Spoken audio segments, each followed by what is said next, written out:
Hi everyone, thanks for tuning in. In this episode, I am going to break down one of the most common questions I get asked, which is when can I start exercising again after long COVID?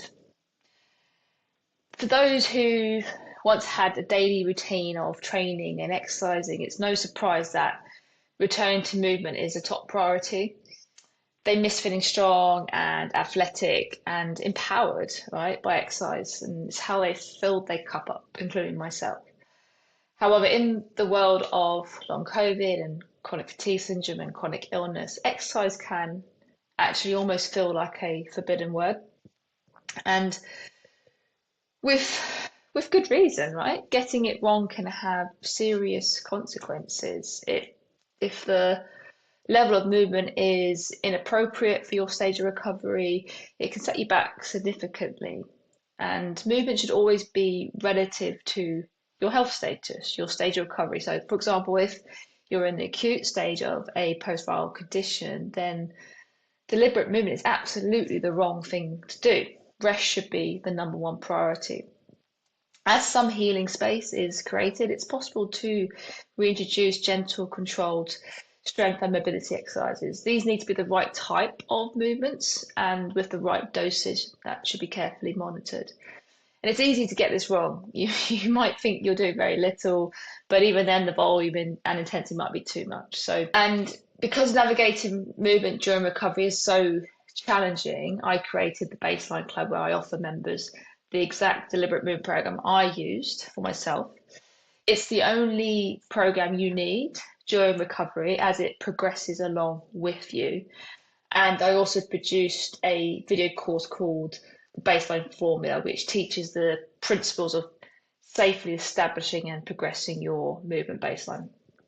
Members also get one-to-one coaching support with me. So if you want more information about that program specifically, I'll make sure to drop a link in the show notes. However, today I want to talk about the stage beyond this, the point where you're ready to fully rebuild your strength and fitness without risking a relapse. I call this the tail end of recovery, but that is obviously quite a subjective term and can mean different things for different people. So I'm going to share the criteria that I use to determine if someone is ready to start rebuilding in a progressive manner, which is much more tangible and concrete.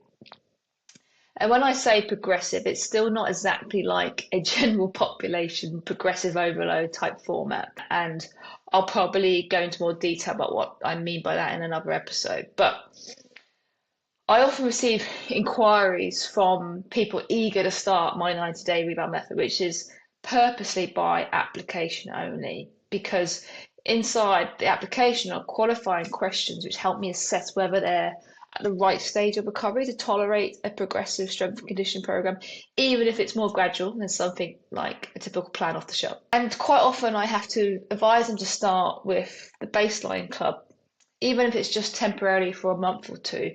But this underscores how nuanced these conditions are and the ongoing mental challenges people face. They might think that they're ready, excited by the prospect of training like they used to again, but their like strong desire to return to what they love might be clouding their judgment. So that's where the criteria comes in, and it's my job to rein people in. And it usually takes a third party to do this. And I was guilty of not being able to rein myself for quite some time. But as a coach, I need to have confidence, and as do my clients, that they are ready and they're going to succeed on the program. So we build this confidence through evidence, and it's crucial to establish that they're not just physically ready, but emotionally ready as well. And because the two go hand in hand, for example, building up exercise tolerance and predictability helps reduce exercise anxiety. But before we get into it, as I intend to do in most episodes, is to share a real life win from inside one of our programs. So inside the Baseline Club, which is housed in an app powered by Trainerize, we have a chat group set up to celebrate weekly wins. And quite often members will post lovely pictures of the things that they've been able to do. And I love it because we have members from all over the world, and many of which live in absolutely stunning places. And seeing these beautiful landscapes is just absolutely wonderful. So, in fact, I'm going to digress slightly. There was a study done And I can't remember exactly where I saw it, but it was with cancer patients. And there were three groups. One whose hospital room looked out onto nature, one group who had pictures of nature in their room, and the other who had neither. And they found that those in the first two groups were more likely to make a recovery, which is crazy. So even those just looking at the pictures had an impact on their ability to heal. And yeah, I mean, I personally know the power, how powerful nature was to me, and sort of my nervous system regulation, and giving me, creating more capacity for me to heal. So crazy stuff that is also proven. But there's a link here. So I wanted to share a win from Kathleen in Germany. Kathleen shared this picture of her walk because she was celebrating the fact that she managed to slowly complete it after coming out of a 3 week flare up. And then she left a lovely voice note telling the rest of the group not to give up, to go on thriving. And she said that at the end of the day, we will all meet up one day and celebrate our recovery. And she said, what I mean by recovery is full recovery. So keep on trying, but not too hard. Yours, Kathy. And I loved the message in this last sentence in particular. Keep on trying, but not too hard, because sometimes we can try so hard to be well that it's almost detrimental. The hyper focus and fixation on getting better is mentally draining and can actually keep us stuck. We need to lean into the things that we know help, of course, and that might look different for different people.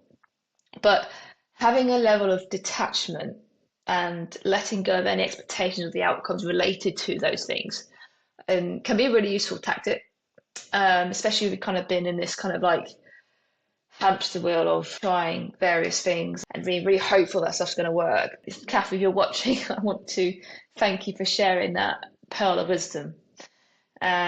You're also doing incredibly well. And even though I know the journey feels especially long for you, it's not linear. So keep remembering that, and keep taking that helicopter view to reflect on how far you have come.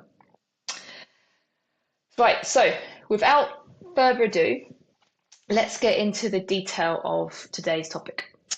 And we're going to dissect three main signs, and it's the criteria that I use for the Rebound Method applicants to determine that you are ready to exercise again in a progressive manner after long COVID or chronic fatigue syndrome or another chronic condition. So the first one is that your symptoms are not exacerbated by physical activity. Now, you don't need to be completely symptom free. And recovered for a lot of people isn't symptom free. It certainly wasn't for me. It might not, so that might not align with your experience. But what's important is that physical activity doesn't trigger post-exertional malaise or exacerbate other symptoms. So you might still experience unusual tiredness. I did. Some of my clients did when they started the program, but it shouldn't correlate with physical activity. It's something that we can manage and take a flexible approach to the program with. The residual symptoms, for example, that I had when starting the 90-day rebound method were occasional food-like feelings, which I know is a common symptom of CFS or long COVID, and this sort of low-level facial neuralgia. Now, conversely, I've had clients with no residual symptoms at all, who just felt very heavily deconditioned. But I've also had those who've had mild POTS or brain fog still, or even headaches. So, but the key thing here is that none of these symptoms were worsened by exercise itself, and it was clear. Distinction is clear. If there is any symptom kickback, because it does happen occasionally, nothing's perfect. It's generally mild, doesn't last that long, and is often triggered by fear rather than the exercise itself. And you can distinguish between the two at this latter stage of recovery more easily because you've already built back confidence in your exercise tolerance and predictability of movement. You're not experiencing PEM, right? So if milder symptoms do catch you off guard, it's worth pausing and noticing what thoughts or feelings you had around that activity that quite possibly caused it. Or maybe not. Sometimes, I certainly found it, sometimes avoidance can also cause a fear response and trigger symptoms. So perhaps you might hold back. You didn't walk as far.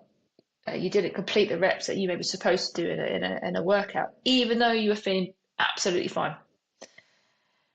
This then can cause your subconscious to think, hey, this must be dangerous, have some symptoms. So this brings me on to the second sign, which is having confidence in your exercise tolerance. And confidence is essential before starting a more vigorous progressive program.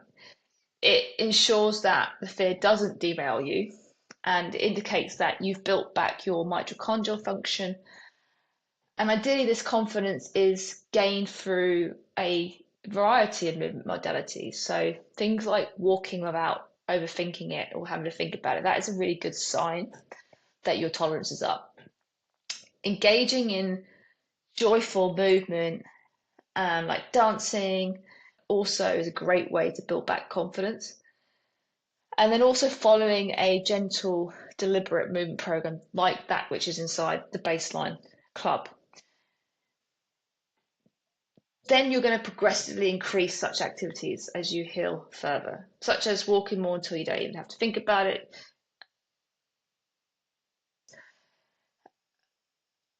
When you're doing these things, you can then progressively increase such activities as you heal further. So I already mentioned walking, but you should be walking until you don't even have to think about it. You might resume sports, and for me that was resuming playing paddle tennis. Before actually I did any kind of resistance training because and again I'll probably do another video on this sometime, but I found with sport, because I enjoyed it so much, literally, like I was so excited, it just didn't worsen my symptoms. And also I was thinking about this recently, something someone else in the group in the baseline club mentioned about sort of distracting our minds by doing another activity. I realized that when I was on the paddle tennis court, even though I wasn't recovered, it was the only time I was not thinking about my illness in some way, whether I realized it or not, because it's so consuming, right?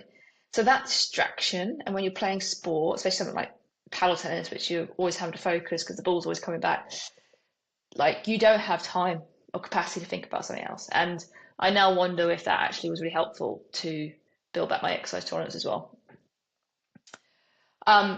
Cool. So the third one is re-engaging in life generally. They're not necessarily directly related to movement because, of course, recovery is holistic and involves physical, emotional, cognitive demands. Are you re-engaging in all aspects of life? That's the question to ask yourself. Maybe not to the same degree as you were before, but you're heading in that direction. So perhaps you've returned to work or partially returned to work. Perhaps you are managing to do more chores, managing to look after your kids much more easily. Maybe you're attending social events like weddings or concerts. You're not having to cancel stuff all the time. It's much easier to plan and be confident that you'll be able to turn up. And that's a really good sign that your overall capacity is growing and that you'll likely be able to commit to an exercise program consisting of 2 to 3 workouts per week, around 40 minutes each. So those are the main signs. But ultimately, you will instinctively know. And I want to make this point clear. I certainly found this. So you can use all this criteria as signs, but the most important sign is actually your instincts, what you feel, and your gut. And if there's any doubt, then hold off a little. It's okay to be apprehensive to start a proper reconditioning program, especially considering what you've been through and your experience with exercise, right, throughout your condition. But that's different to doubt. We're in this for the long game, all right? Just get a little bit more patient, build back more confidence, re-engage in life more and more, and until you feel ready that you can, you have the capacity for this. So, in summary, recovering from long COVID, chronic illness, chronic fatigue, and resuming exercise is quite nuanced. It's quite a delicate balance that requires consideration of your physical and emotional readiness. So, to recap, the 3 signs that indicate you are ready to exercise again include the absence of symptom exasperation or PEM from physical activity, re-engaging in daily life, and confidence in your exercise tolerance. By adhering to these signs, you can safely begin to rebuild your strength and fitness without risking a setback. And I can't emphasize enough the benefit of working with a coach who understands exactly what you've been through, so they don't push you too hard too soon. This is going to be so key to your successful return to fitness. And I'm not just saying this because I've created a method that is proven. I just generally want you to avoid experiencing any further setbacks. One of my clients actually came to me after going to see a regular PT thinking that it would be a safer bet than classes or by doing it herself, and only to be pushed too hard and tearing an MCL requiring surgery, which was devastating, having just beaten long COVID and was so raring to go and get her fitness back. So if you think you might be ready but are unsure of how to train back, then feel free to complete the application form for the 90-day rebound. There's obviously no obligations, and I will drop it in the show notes. So thank you for watching. If you've enjoyed this episode, I would be so grateful if you could help us to reach more people that would benefit by simply hitting subscribe. And then you can also hit the notification button so that you'll be the first to hear of new episodes.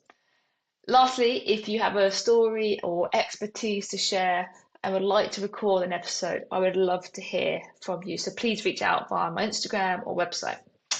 That's it, and all the best for now.